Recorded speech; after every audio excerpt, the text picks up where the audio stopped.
Hare Krishna. Welcome to Hare Krishna News. Our news for the day is Mayapur Sanga on ISKCON Sannyasis, Gurus and GBCs, Day 1.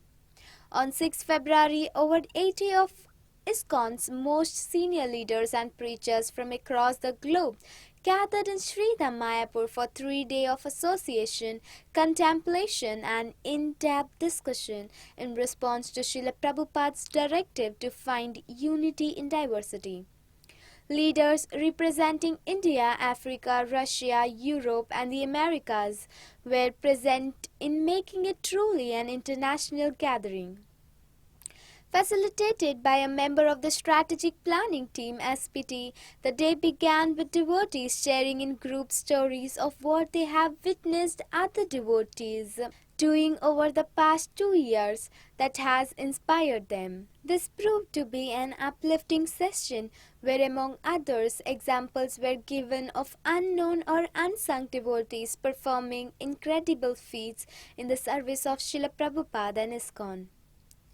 Participants were invited to look back and write their most important remembrance from the past 5 decades, dividing them into 3 categories as first society, as in the wider world, ISKCON and personal. Devotees were then asked to post this remembrance on a paper wall. This proved a very interesting and illuminating exercise that spoke volumes. Devotees had so much to write that the 30-foot space on the wall was insufficient. On having the opportunity to read the many remembrance, a devotee spoke of how he was stuck by many challenges he had to face, many he didn't anticipate and yet he survived them.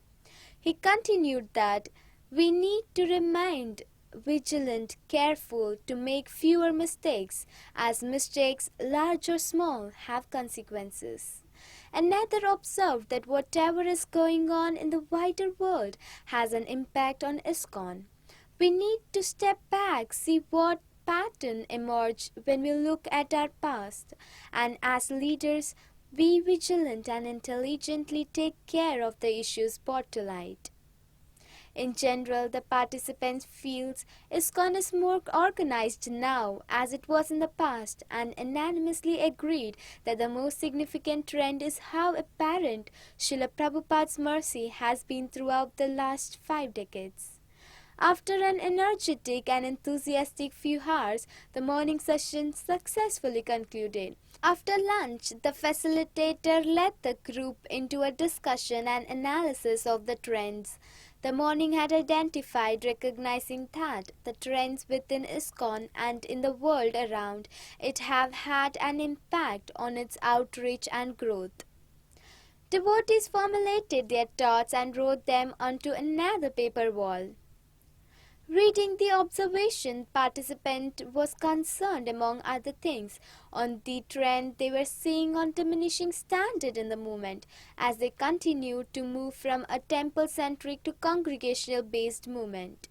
For example, although ISKCON has strong program for teaching the Shastras, more could be done to guide people in the practicality of living a Vaishnava life, as Srila Prabhupada trained his disciples.